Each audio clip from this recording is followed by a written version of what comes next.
দৌড়ানি দিয়া তার পিছু নিয়েছে গরুকে ধরবে। গরু দৌড়াই দৌড়াই দৌড়াই, বাঘও দৌড়াই পিছনে, কিন্তু গরু কি বাঘের সাথে দৌড়াই পারবে নাকি? পারবে না। গরু একটু চিন্তা করলো, আমি যতই গরু হই, যতই বলদ হই, আমারও তো বুদ্ধি আছে। একটু বুদ্ধি কাজে লাগালো। পাশে থাকা নরম ক্ষেত, কাদাওয়ালা জমিন, এই কাদাওয়ালা জমিনের মধ্যে দিয়েছে লাফ। দেওয়ার পরে কাদার মধ্যে 4 হাত পায়ে একসাথে গাড়িয়ে ডেবে বসে আছে।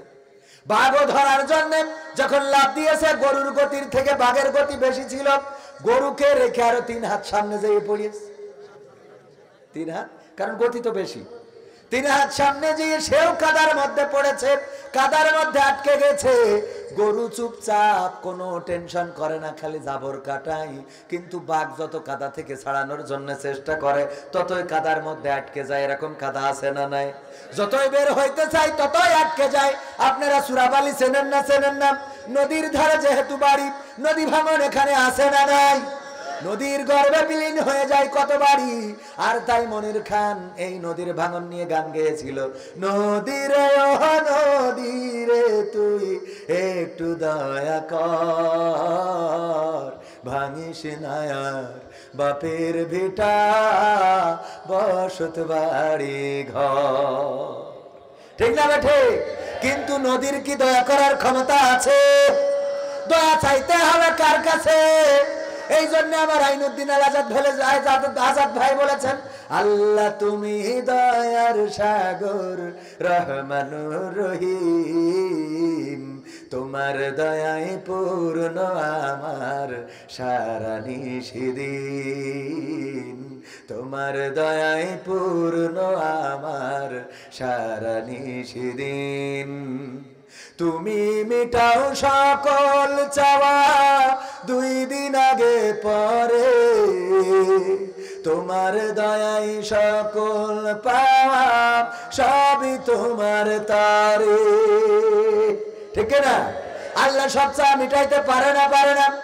এই জন্য নদী যদি ভাঙে, নদীরে ও নদীরে তুই একটু দয়া কর। যতই নদীর পাড়ে বসে কান্নাকাটি করেন, ওই নদীর পাড় ভাঙা বন্ধ হবে না।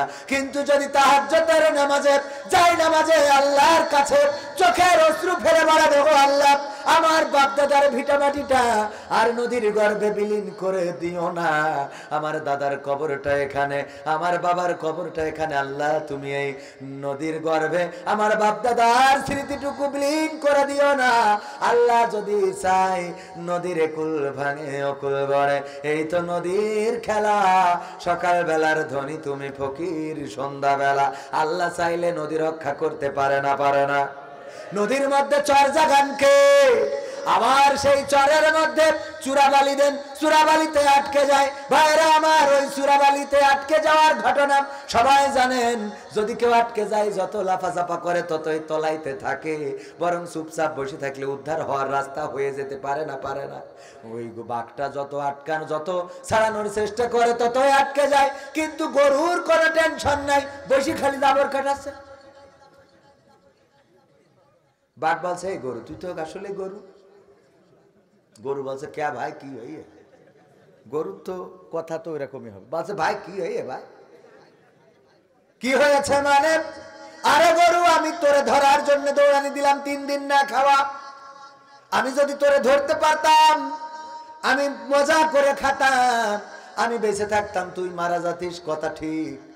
কিন্তু তুই যদি দৌড়ানি দিয়ে পালাইয়া যাতিস, তুই যদি আমি তাড়া করার কারণে দৌড় দিয়ে পালাইয়া যাতিস, তাইলে তুইও বেঁচে থাকতিস, আমিও বেঁচে থাকতাম। কিন্তু বলদ এমন একটা কাম করে ফেললি, এই কাদার মধ্যে লাফ দিলি, এখন তো ছাড়াইতে পারি না, তুইও মারা যাবি, আমিও মারা যাব, এইটাই আমার কথা। বলছে, তাতে অসুবিধে কি? অসুবিধে মানে কি? এই কাদার মধ্যে আটকে যখন জীবন মৃত্যু সন্ধিক্ষণে, তখন আমি টেনশন করি কি করে বের হওয়া যায়। আর তুই কি করে জাবর কাটাস? তোর কেন টেনশন নাই? জাবর কাটায় না, কাটায় না? গরু বলছে, ভাই দেখো, আমার টেনশন থাকবে কেন? তুমি বা থাকো বনে, তোমার কোনো অভিভাবক নেই, তোমার কোনো মালিক নেই, তোমার কোনো মাতব্বর নেই, তোমার কোনো বাড়িওয়ালা নেই। আমি থাকি গ্রামে, আমার আছে গোয়াল ঘর, আমার আছে মালিক, আমার মালিক শেখ সাইদুল ইসলাম। ওয়াজ করতে গিয়েছে পাংশাই, ওয়াজ করে যখন খুকসাই ফিরবে, ফিরে যখন গোয়াল ঘরে লাইট মেরে দেখবে আমি গোয়ালে নাই, অমনি লোকজন ডেকে নিয়ে মাঠে খুঁজতে আসবে আমি কোথায় আছি। খুঁজতে খুঁজতে টর্চ লাইটের আলোয় যখন আমারে কাদার মধ্যে দেখবে, তখন আমারে ছাড়ায় নিয়ে যাবে রে। আর তোমারে দেখার পরে এখানে আমার মালিক তোমারে কবর দিয়ে তারপরে বাড়ি যাবে। কারণটা কি? কারণ আমার অভিভাবক আছে, আমার মালিক আছে, আমি কোনো না কোনো মালিকের গোলাম। আমি সেই মালিকের নাঙল টেনে দিই, আমি ওই মালিকের গাড়ি টেনে দিই, আমি ওই মালিক যা বলে তাই করি। আমার স্ত্রী আবার দুধও দেয়, গরুর স্ত্রী আছে না, দুধও দেয়, বাছুরও দেয়। আমার মালিকের আমরা এইভাবে ইবাদত করি, যার কারণে আমার মালিক আমারে ছাড়াইতে আসবে। আর তোমার তো কোনো মালিক নাই, সুতরাং এই কাদায় আটকে গেছো, আমার মালিক আসবে। আমি বুদ্ধি করেই তো এখানে আইছি যাতে তোরে ধরাই দিতে পারি। এখন বোঝো মজা কি রে।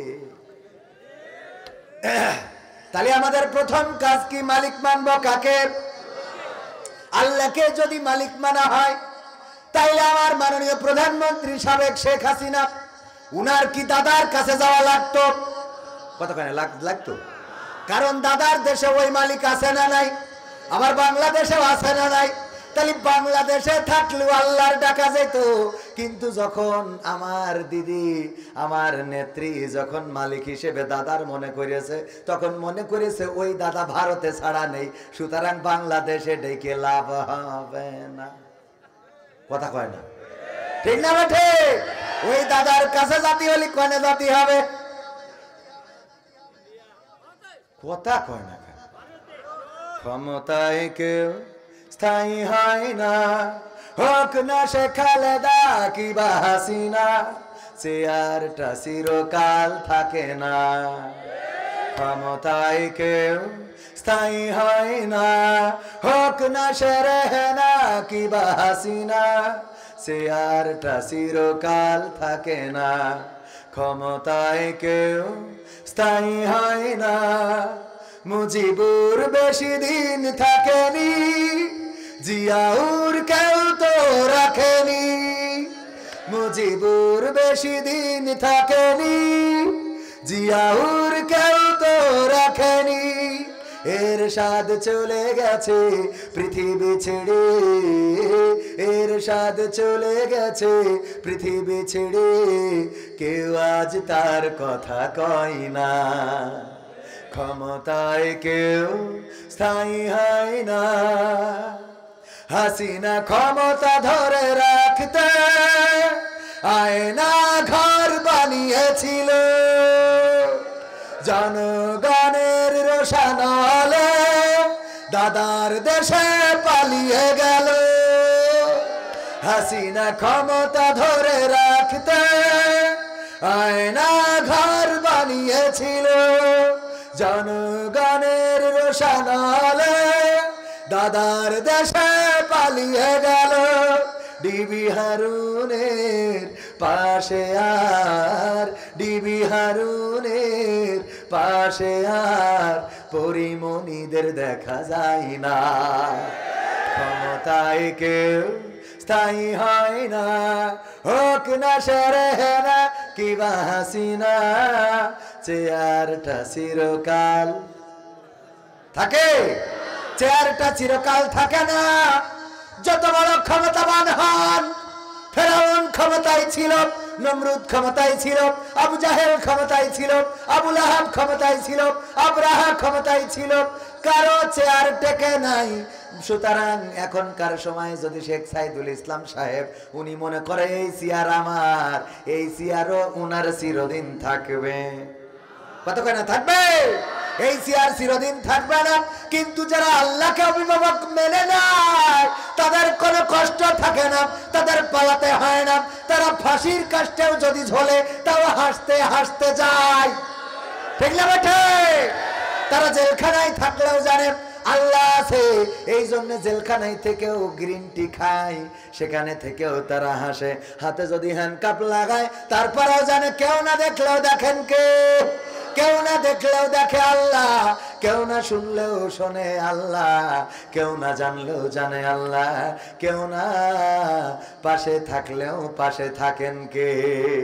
সুতরাং আল্লাহকে যদি অভিভাবক মানেন, আমার আওয়ামী লীগের ভাইদেরকে বলবো, যারা চিন্তা করেন বড্ড বিপদে আছি, বিপদের কিছু নাই, আপনি যদি মনে করেন আপনার নেত্রী ছাড়া উপায় নাই, তাইলে বিপদের কোনো শেষ নাই।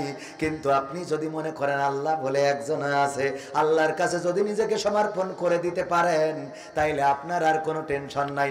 এখন গর্ব করে বলবেন, ও আমার হাসিনা, তোমার ছাড়াও বাসি না। কে নাকি কি বলবে?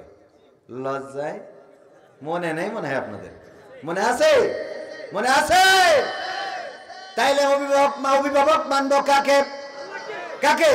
চিৎকার করে বলেন কাকে? হাত উঁচু করে বলেন কাকে? সবাই কাকে? লিল্লাহি তাকবীর, লিল্লাহি তাকবীর। আল কোরআনের আলো, আল হাদিসের আলো, আমার নেতা তোমার নেতা, লিল্লাহি তাকবীর। সমাধান খুঁজে খুঁজে ক্লান্ত হয়েছে যারা, সমাধান যদি পেতে চাও, সব পথ গিয়ে ভুলে কোরআন দেখো খুলে, সমাধান যদি নিতে চাও।